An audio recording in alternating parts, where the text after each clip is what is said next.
મિત્રો, સંજય વાચા યુટ્યુબ ચેનલમાં આપ સર્વનું હાર્દિક સ્વાગત છે. આપણે ઘણા સમયથી જે પોલીસ કોન્સ્ટેબલ અને તલાટી જુનિયર ક્લાર્ક માટે ભારતના બંધારણના પ્રશ્નોની સિરીઝ ચાલુ હતી તે થોડાક સમયથી બંધ હતી, પણ પાછા મિત્રો આપણે ફરીવાર પ્રશ્નોની સિરીઝ ચાલુ કરી રહ્યા છીએ. તો મિત્રો, તમને દરેક પ્રશ્ન ઉપયોગી થઈ શકે તેમ છે, તો આ વિડીયોની છેલ્લે સુધી જોવા. આજે આપણે બંધારણ પ્રશ્નો પાર્ટ 3 જોઈએ. તો કે બંધારણની કઈ કલમ અન્વયે ભારતના સિવિલ સર્વન્ટ સામે તેમના વર્તણૂક અંગેની તપાસ તથા શિસ્ત ભંગની કાર્યવાહી કરવામાં આવે છે? તો કે કલમ 311. નાગરિકો, ઓસીઆઈ અને પીઆઈઓ કે જેઓ ભારતની બહાર વસવાટ કરે છે તેમના દ્વારા માહિતી અધિકારની અરજીઓ કોના દ્વારા કરવામાં આવે છે?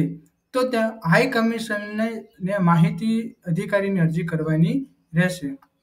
ત્યારબાદ વીજળી ભારતીય સંવિધાનના કયા વૈધાનિક ભાગમાં આવે છે? તો કે સંયુક્ત યાદી. ભારતનું આસ્મિક ભંડોળ નીચેનામાંથી કોના હવાલે રાખવામાં આવે છે? ભારતના રાષ્ટ્રપતિ, ભારતના પ્રધાનમંત્રી, ભારતના નાણામંત્રી કે ભારતના નાણાં સચિવ? તો આમાંથી જવાબ આવશે મિત્રો ભારતના રાષ્ટ્રપતિ.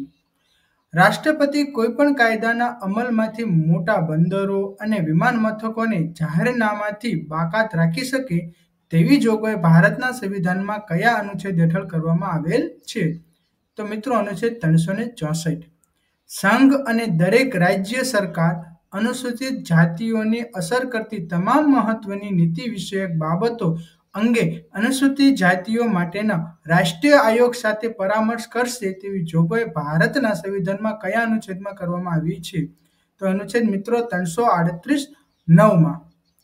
ત્યારબાદ જોઈએ મિત્રો 7મો પ્રશ્ન. જેના વિશે કોઈ મંત્રીએ નિર્ણય લીધો હોય પણ જેના વિશે મંત્રીમંડળ એ વિચારણા કરીને ન હોય તેવી કોઈ બાબત રાજ્યપાલ ફરમાવે તો મંત્રીમંડળની વિચારણા માટે રજૂ કરવાની રહેશે તેવી જોગવાઈ ભારતના સંવિધાનમાં કયા અનુચ્છેદ હેઠળ કરવામાં આવી છે?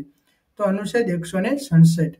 ગાય અને વાછરડાની કતલ પરના પ્રતિબંધનું પગલું એ બંધારણની જે જોગવાઈના સાપેક્ષમાં છે તે જોગવાઈ બંધારણના કયા અનુચ્છેદમાં આવે છે? તો અનુચ્છેદ 48(ક) માં. ભારતના મુખ્ય ન્યાયમૂર્તિનો હોદ્દો ખાલી હોય ત્યારે કામચલાઉ મુખ્ય ન્યાયમૂર્તિની નિમણૂક વિશેની જોગવાઈ ભારતના સંવિધાનના કયા અનુચ્છેદમાં દર્શાવેલ છે? તો કે અનુચ્છેદ 126. કોલી ભલામણ સિવાય ચૂંટણી કમિશનરને હોદ્દા પરથી દૂર કરી શકાય નહીં. મુખ્ય ચૂંટણી કમિશનર. સંઘના તેમજ રાજ્યોના હિસાબ ભારતના નિયંત્રક મહાલેખા પરીક્ષકની સલાહથી કોના ઠરાવે તેવા નમૂનામાં રાખવામાં આવશે? રાષ્ટ્રપતિ. રાષ્ટ્રપતિ, રાજ્યપાલ, ઉચ્ચતમ ન્યાયાલય અને ઉચ્ચ ન્યાયાધીશોના પગાર અને ભથ્થાની જોગવાઈ ભારતના સંવિધાનમાં કયા પરિશિષ્ટમાં દર્શાવેલ છે? પરિશિષ્ટ 2. રાજ્યસભામાં નીચે દર્શાવેલ રાજ્યો પૈકી કયા રાજ્યની બેઠકોની ફાળવણી સૌથી વધુ છે? અહીં આપેલ રાજ્યોમાં કર્ણાટક, મધ્યપ્રદેશ, ઓરિસ્સા કે કેરળ? તો કે કર્ણાટકમાં. ભારતના સંવિધાનની જોગવાઈ અંતર્ગત અખિલ ભારતીય સેવાઓમાં ભરતી અને નિમાયેલી વ્યક્તિઓની સેવાની શરતોનું નિયમન કોણ કરી શકે છે? તો કે સંસદ. ભારતના સંવિધાનમાં કઈ સેવાઓને સંસદે ઊભી કરેલી સેવાઓ છે એમ ગણવામાં આવેલ છે? તો કે ભારતીય વહીવટી સેવા અને ભારતીય પોલીસ સેવા.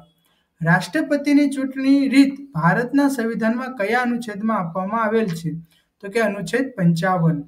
સામાજિક અને શૈક્ષણિક રીતે પછાત વર્ગોની સ્થિતિને તપાસ કરવા માટે રાષ્ટ્રપતિ આયોગની નિમણૂક કરી શકે તેવી જોગવાઈ ભારતના સંવિધાનમાં કયા અનુચ્છેદમાં કરવામાં આવી છે? તો કે અનુચ્છેદ 340. ભારતના સંવિધાનની જોગવાઈ હેઠળ એટર્ની જનરલનું મહેનતાણું નક્કી કરવાની સત્તા કોની છે? તો કે રાષ્ટ્રપતિની. ત્યારબાદ જોઈએ તો કે અનુસૂચિત વિસ્તારોમાં અનુસૂચિત આદિજાતિઓના સભ્યોની જમીનની તબદીલી વિશેની જોગવાઈ ભારતના સંવિધાનમાં કઈ અનુસૂચિમાં આપવામાં આવેલ છે? તો કે 5મી.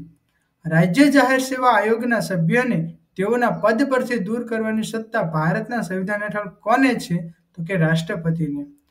લોકસભાની રચનામાં કેન્દ્ર શાસિત પ્રદેશોના પ્રતિનિધિઓની સંખ્યા કેટલાથી વધુ ન હોવી જોઈએ? તો કે 20. લક્ષદ્વીપ કઈ હાઈકોર્ટના કાર્યક્ષેત્રમાં આવે છે? તો કે કેરળ. ભારતમાં રાજ્યના રાજ્યપાલ એટલે કે ગવર્નરની નિમણૂક કોણ કરે છે? તો કે ભારતના રાષ્ટ્રપતિ. ભારતીય રાષ્ટ્રીય ધ્વજની લંબાઈ અને પહોળાઈનો ગુણોત્તર કેટલો છે? તો કે 3:2. ભારતીય બંધારણ માન્ય ભાષાઓની યાદીમાં કઈ ભાષા યાદીમાં નથી? તો કે રાજસ્થાની. ભારતના દેશના બંધારણીય વડા કોણ છે? તો કે ભારતના રાષ્ટ્રપતિ. જો મિત્રો તમને આ વિડીયો ગમ્યો હોય તો લાઈક કરજો, તમારા મિત્રોને શેર કરજો અને આવા અવનવા વિડીયો માટે સંજય વાચે યુટ્યુબ ચેનલ સબસ્ક્રાઇબ કરવાનું ના ભૂલતા.